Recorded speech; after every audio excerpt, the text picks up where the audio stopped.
सुगंधा और उसकी सास कांता के बीच एक अजीब सी जंग रहती थी। ये जंग थी किचन में कौन ज्यादा अच्छा काम करेगा और घर के सदस्यों के दिल जीतेगा। और उनकी इस जंग में हमेशा कुर्बान होते थे उनके दोनों पति। कैसे? आइए देखते हैं इस किचन पॉलिटिक्स की कहानी में। एक दिन किचन में, माँ जी, आज मैं बना रही हूँ मेथी की सब्जी। इस खाने से घर वालों के पेट की सारी समस्या खत्म हो जाएगी। और मैं बना रही हूँ तड़के वाली छाछ, जिसे पीते ही गैस की समस्या कभी नहीं होगी। दोनों अपने अपने खाने को लेकर टेबल पर पहुंच जाती हैं। तभी सुगंधा के ससुर उसकी बनाई सब्जी की तारीफ कर देते हैं। अरे वाह, मेथी की सब्जी भी बनी है, बड़ी ही स्वादिष्ट है। वाह बहू वाह। अरे बहू, लेकिन इसमें इतनी सारी मेथी बर्बाद करने की क्या जरूरत थी? देखिए माँ जी, ये तो वो मेथी है जो आप रात में भिगोकर सुबह उसका पानी पीती हैं, और जो मेथी फेंक देती हैं, उसी से मैंने ये सब्जी बनाई है। अरे वाह बहू, तुमने तो बड़ा ही समझदारी का काम किया। बस अब क्या था। कांता जी का तो मानो ये सुनकर खून ही सूख गया। वो फैसला कर लेती है कि किसी भी तरह वो अपने खाने की तारीफ लेकर ही रहेगी और सुगंधा को किचन में उसकी कमियां गिनाएगी। कांता फ्रिज खोलकर देख रही होती है और फिर सुगंधा से कहती है, अरे बहू, ये क्या, पूरा फ्रिज गंदा पड़ा है। तभी वहां सुगंधा का पति आ जाता है। वो सुगंधा को डांट कर कहता है, सुगंधा, तुम्हें कितनी बार कह रखा है कि वायरस फैल रहा है, साफ सफाई का पूरा ख्याल रखना है, लेकिन तुम किचन में इतनी गंदगी रखोगी तो कैसे चलेगा। सुगंधा सास की तरफ देखती है, जहां वो मुस्कुरा रही होती है। सुगंधा समझ जाती है कि सास ने उससे बदला लेने के लिए ये सब किया है। दोनों रात के खाने की तैयारी में लग जाती हैं। दोनों ना एक दूसरे की तरफ देखती हैं और ना ही एक दूसरे से बातें करती हैं। रात को खाने की टेबल पर एक एक कर दोनों कई तरह के अलग अलग व्यंजन टेबल पर लगा देती हैं और अपने अपने पति के पास जाकर खड़ी हो जाती हैं।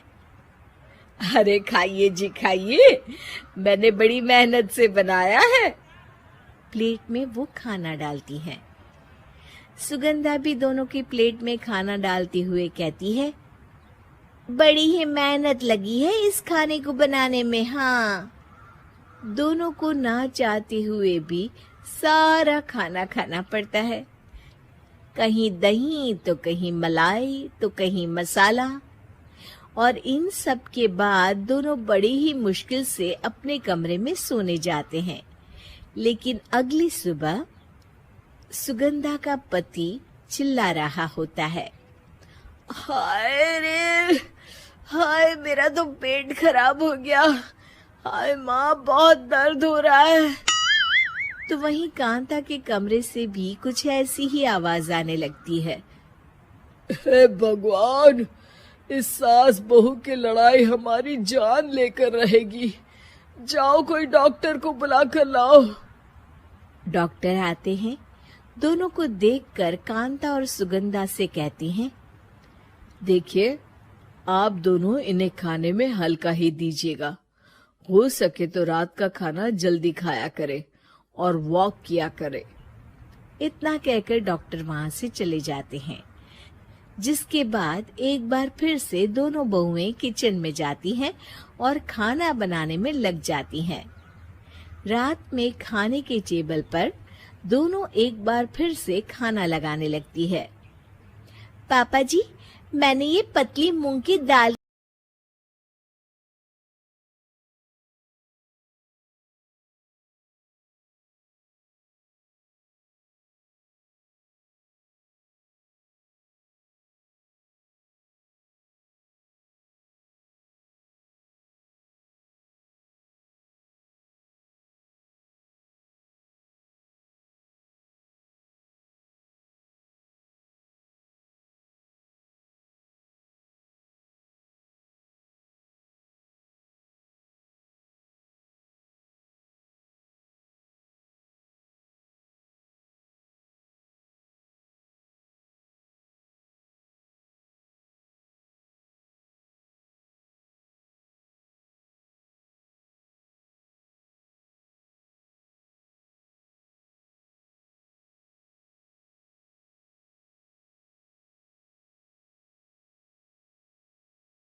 22 मार्च से 1 वीक के लिए इंडिया में कोई भी इंटरनेशनल फ्लाइट नहीं लैंड करेगी।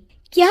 तुझे कैसे पता? हेलो ऐप से देख, ये है हेलो ऐप। जैसे ही आप हेलो ऐप डाउनलोड करते हो, उस पर सर्च बार में हेलो ट्रेंड्स मिलेंगे, जिसमें सभी ट्रेंडिंग न्यूज, वीडियोस, आर्टिकल्स मिलेंगे। उससे आप डे टू डे इंफॉर्मेशन से अपडेट रह सकते हो। ये तो बहुत अच्छा ऐप है। मैं अभी डाउनलोड करके खुद को अपडेट करती हूँ।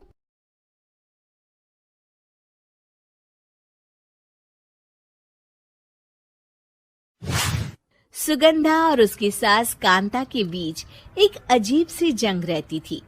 ये जंग थी किचन में कौन ज्यादा अच्छा काम करेगा और घर के सदस्यों के दिल जीतेगा। और उनकी इस जंग में हमेशा कुर्बान होते थे उनके दोनों पति। कैसे? आइए देखते हैं इस किचन पॉलिटिक्स की कहानी में। एक दिन किचन में, माँ जी, आज मैं बना रही हूँ मेथी की सब्जी। इस खाने से घर वालों के पेट की सारी समस्या खत्म हो जाएगी। और मैं बना रही हूँ तड़के वाली छाछ, जिसे पीते ही गैस की समस्या कभी नहीं होगी। दोनों अपने अपने खाने को लेकर टेबल पर पहुंच जाती हैं। तभी सुगंधा के ससुर उसकी बनाई सब्जी की तारीफ कर देते हैं। अरे वाह, मेथी की सब्जी भी बनी है, बड़ी ही स्वादिष्ट है। वाह बहू वाह। अरे बहू, लेकिन इसमें इतनी सारी मेथी बर्बाद करने की क्या जरूरत थी? देखिए माँ जी, ये तो वो मेथी है जो आप रात में भिगोकर सुबह उसका पानी पीती हैं, और जो मेथी फेंक देती हैं, उसी से मैंने ये सब्जी बनाई है। अरे वाह बहू, तुमने तो बड़ा ही समझदारी का काम किया। बस अब क्या था। कांता जी का तो मानो ये सुनकर खून ही सूख गया। वो फैसला कर लेती है कि किसी भी तरह वो अपने खाने की तारीफ लेकर ही रहेगी और सुगंधा को किचन में उसकी कमियां गिनाएगी। कांता फ्रिज खोलकर देख रही होती है और फिर सुगंधा से कहती है, अरे बहू, ये क्या, पूरा फ्रिज गंदा पड़ा है। तभी वहां सुगंधा का पति आ जाता है। वो सुगंधा को डांट कर कहता है, सुगंधा, तुम्हें कितनी बार कह रखा है कि वायरस फैल रहा है, साफ सफाई का पूरा ख्याल रखना है, लेकिन तुम किचन में इतनी गंदगी रखोगी तो कैसे चलेगा। सुगंधा सास की तरफ देखती है, जहां वो मुस्कुरा रही होती है। सुगंधा समझ जाती है कि सास ने उससे बदला लेने के लिए ये सब किया है। दोनों रात के खाने की तैयारी में लग जाती हैं। दोनों ना एक दूसरे की तरफ देखती हैं और ना ही एक दूसरे से बातें करती हैं। रात को खाने की टेबल पर एक एक कर दोनों कई तरह के अलग अलग व्यंजन टेबल पर लगा देती हैं और अपने अपने पति के पास जाकर खड़ी हो जाती हैं। अरे खाइए जी खाइए, मैंने बड़ी मेहनत से बनाया है। प्लेट में वो खाना डालती हैं। सुगंधा भी दोनों की प्लेट में खाना डालते हुए कहती है, बड़ी ही मेहनत लगी है इस खाने को बनाने में। हाँ, दोनों को ना चाहते हुए भी सारा खाना खाना पड़ता है। कहीं दही तो कहीं मलाई तो कहीं मसाला। और इन सब के बाद दोनों बड़ी ही मुश्किल से अपने कमरे में सोने जाते हैं। लेकिन अगली सुबह सुगंधा का पति चिल्ला रहा होता है, हाय रे, हाय मेरा तो पेट खराब हो गया, हाय माँ बहुत दर्द हो रहा है।